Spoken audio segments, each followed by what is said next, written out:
Welcome to the Genius Talk podcast. I am your host Atul Raj from the bestemailmarketer.com. And today we have Paige Arnof-Fenn with us. Paige, welcome to the podcast.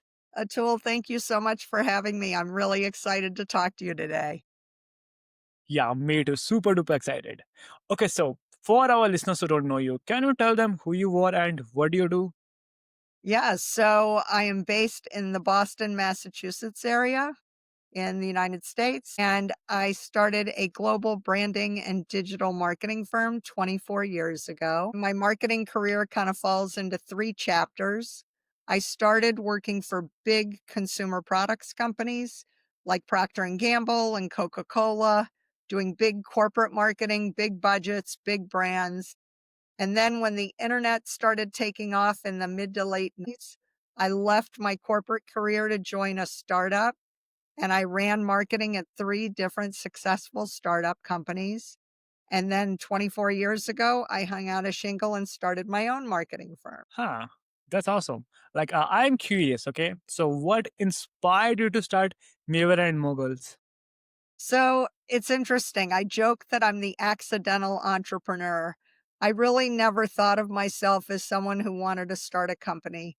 If you had met me in college or in graduate school, I wanted to be a big corporate CEO, run a big company, someone like Meg Whitman or Ursula Burns, like a Fortune 500 CEO. But then, the internet got very successful. It was taking off, and I just had so much fun running marketing at these startup companies. But you're probably too young to remember, but when 9/11 happened here in the US, the world kind of shifted and the stock market plunged, which it now does almost every week. But back then, that was a real shock. And a lot of companies started to get nervous that they weren't going to be able to raise any more money, and they stopped spending money on marketing. Uh-huh. So my three startups all had good exits. I had just gotten bought out of the third startup. And like I said, the world was just very unsettled after the 9/11 attack. And people started coming asking me for help with marketing. And my first instinct was, I know how to do marketing. I've been doing it a long time, but I Uh-huh. don't do it independently. I work for companies. I run marketing. I'm an employee. I'm not an entrepreneur. Uh-huh. But everybody said, but you've been doing this and now I need help. And we fired our marketing department because we were worried we were going to run out of money. But now we need help. We have a new product. We need some changes to our website. We need a logo. Can you Uh-huh. please come and help us? And I knew how to help them, and my husband said, "Paige, just go tell them yes, you know what to do." So, I never wrote a business plan. Like I said, I never Uh-huh. planned on starting a company, but I knew all these people that had marketing problems, and I knew people like myself who loved marketing and had very good careers in marketing, but because the economy had really slowed down and all the companies fired all their marketing people, all these people were available to work, but didn't have any work to do. I had people and I had projects, and I just started putting them together. So I never really had an intention of starting a business, but Uh-huh. we were very busy at the beginning, and we've stayed busy ever since, and it's been more than 2 decades. So, I think, maybe looking back at my career now, I realize that I was always very entrepreneurial, even inside big companies, but I never realized how much I would enjoy running my own business. So, I guess you enjoy a lot running your own marketing company. Absolutely, because we work with all different kinds of businesses, small businesses, technology, nonprofit, Uh-huh. all kinds of companies. And I love the variety. And I love the fact that, when your marketing works, you can really make a difference. Uh-huh. An organization can really go from being almost invisible with no clients to being very successful when the marketing works. So it's very I love doing the work. Okay, so what are the some key lessons from building brands for both startups and Fortune 500 companies? Yeah, it's funny because a lot of the basics apply, whether you're, a very early stage company with no money to a big brand with a lot of money. The bottom line is you have to know what is important to your target audience. You need to do research and talk to people and find out what they like, what they don't like, what they do now with in the category that you compete. But the research, if you're a big company, you can spend money and take a lot of time to do the research. If you're a startup with a very small budget, you may have to do it on Zoomerang or SurveyMonkey, very quick and dirty. But it's important to Mm-hmm. understand the competitive landscape. What's going on in your industry or category? Who are the winners? Who are the losers? What real estate do they own in the customer's brain? Because Mm-hmm. you want to make sure that the audience knows your message. They know what's unique and special and different about your brand so that when they have a problem that your product or service can help them solve, you want them to think of you first. And again, it doesn't have to be expensive, but you have to ask the right questions and really get into the head of your audience to understand Mm-hmm. what it is that makes you stand out. And if we learned anything during the pandemic, it's that if you don't exist online, you're going to be invisible. So you really have to have a solid online presence. And again, Mm-hmm. whether you're small or large, it doesn't matter. On the internet, the URL, if you type in URL and it doesn't come up quickly, or when it comes up, it's not anything that you remember, if it's too generic, if it's too confusing, if you try to have too many different messages so that people can't remember, you really need to have a very clear online message, and it needs to be about how you benefit your audience. I think a lot of companies make a mistake if they focus too much about their own features. Like, if you just try and list everything that you do and all the people that you serve, people can't remember 10 things. They can remember one or two things, but a lot of companies make mistakes because they just try to be everything to everybody. And that's really not smart. So you want a name that they can remember, a URL that they know, and then when they find you online, that you really wanna make sure that it resonates with your audience and that you can deliver on the promises that you make. I think if you act like you do everything perfectly and then they have a bad experience, now with social media, people will go online and they'll complain and they'll tell everybody, they promised they could do this and they did a terrible job. They don't answer the phone, they don't respond to their customer service, and that's a disaster for companies. So you have to make sure that you can keep the promises that you make. So if you do those Mm-hmm. things well, you're building a very Mm-hmm. solid foundation for a good business. That's why there is a quote: always under promise and over deliver. Deliver, absolutely. That is a recipe for success, because if a customer or client feels delight and joy, like you really surprised them and you solved their problem and you did it fast and you did it cheap, or you did it, you know, in a way that's super creative, they can go on social media and tell everybody how great you are. And that's better than taking out an advertisement, because people will, Mm-hmm. if they become ambassadors and champions for your business and they post and tell all of their friends and all of their contacts, if you have this problem, you're crazy not to call these people. You should absolutely hire them. I didn't think they could fix it, and they fixed it so quickly. They were so smart, so fun to work with. They were really creative. That's like free advertising. And the word Mm-hmm. of mouth, when you build trust with your audience and it's authentic and people know that, like, they're not being paid to say this. They're just telling you because they had such a great experience. That could be a huge, like, game changer for your business. All of a sudden, Mhm. people are coming to you and they say, "We've heard so many good things about your company. We hear that you're really good at this. Can you help us do this?" That's really where the magic happens. That's when it becomes almost contagious. Everybody starts talking about you. You have good word of mouth. You have a lot of buzz online. You get quoted. People are posting things on your behalf.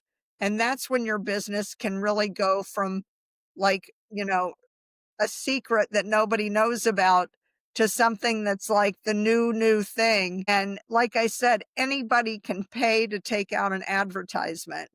But when people talk about you organically on social media, Mhm. and they mention you and say, "These guys are the best. I never knew about them and they solved all my problems." That's when things really start to take off. Mhm. Okay, so what makes a loyalty program effective for long-term customer retention, and how have you helped brands design these programs? So retention is so important, and especially when the economy goes crazy sometimes, up, down, sideways, you know, it can cost a little bit or a lot to acquire customers, but once you've got them, the secret sauce is you want to keep them as part of your customer base. If you can do that, your company will be a lot more successful and a lot more profitable. There are a lot of different loyalty programs you can do. I think one of the mistakes people make is they think that if you drop your price all the time, Mhm. Mhm. that that's a good retention strategy. I think it's much more important to have a fair price, but you don't want to be a brand that competes on price because that's not a sustainable model. If you build Yeah. a brand commands a premium price. If you're competing on Mhm. price, you're a commodity. So, Exactly. you can have loyalty programs, you can find ways to make your customers become those advocates and champions for you. Um, encouraging them to write good reviews on social media. You can, if you have t-shirts or hats or, different merchandise and they're helping you, you want to reward them so that they feel great about your business. And, if you're a brand that's targeting, young people or consumers, and you've got your logo on things and they're wearing your clothes, that can be a great way to keep them excited and energized and have them turn into almost champions and advocates for your brand. And, you can have special events for your best customers that you give them access, you send them white papers or thought leadership. You invite them to special events and, we've set up programs for um, business to business customers where they have like advisory boards and their customers become almost like advisors to the company because they can Mhm. help you craft your message and put together programs that it's like a win-win. You're helping them, but you're helping them help others. And people love to give their opinion. They love be to find a special relationship with brands where they know that they're important and they know that people listen to them to give advice.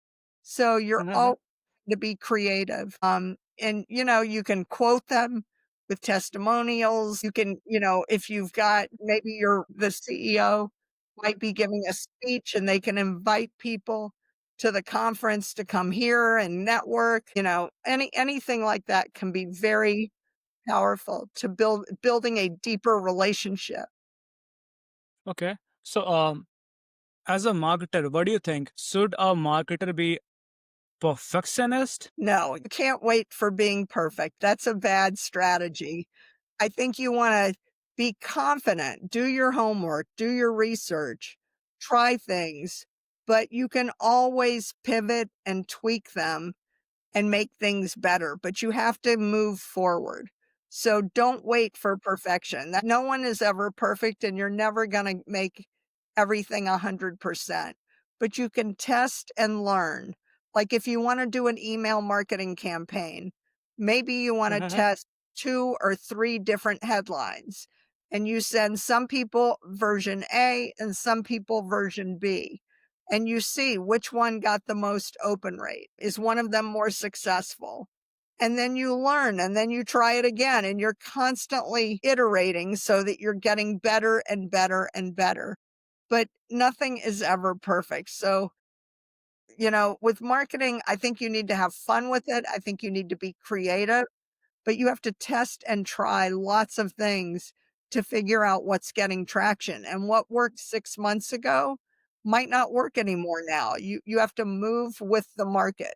So be very conscious of the industry trends and new competitors that are out there so that you're Mhm. constantly refreshing your message and staying very current so that you can capitalize on the new trends in the market. Okay. So, looking back when you started, what's one marketing lesson you will tell yourself if you could restart today? My goodness, when I started my company and when I started in marketing, there was no social media, there was no artificial intelligence. I think that the thing that has really helped me learn and grow is you have to have a growth mindset. You have to be willing to learn and experiment to grow in the long term. And you have to be confident that you're constantly refreshing.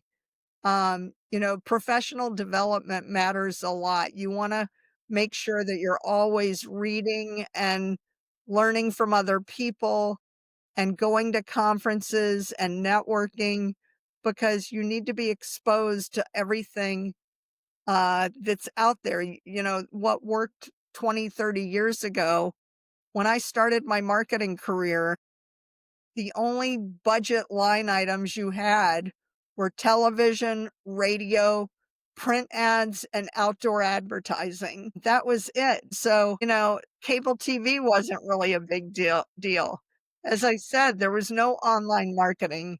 There was no social Mhm. media, all the digital marketing tools and technologies that are out there. So you have to stay current, always be staying fresh and learning and growing, challenging yourself, surrounding yourself with smart people, reading the latest books by thought leaders so that you're always on the edge of what's new and being aware of it. Now, the basics, as I said, still apply, but there are a lot more tools in the toolkit than there have ever Mhm. been before.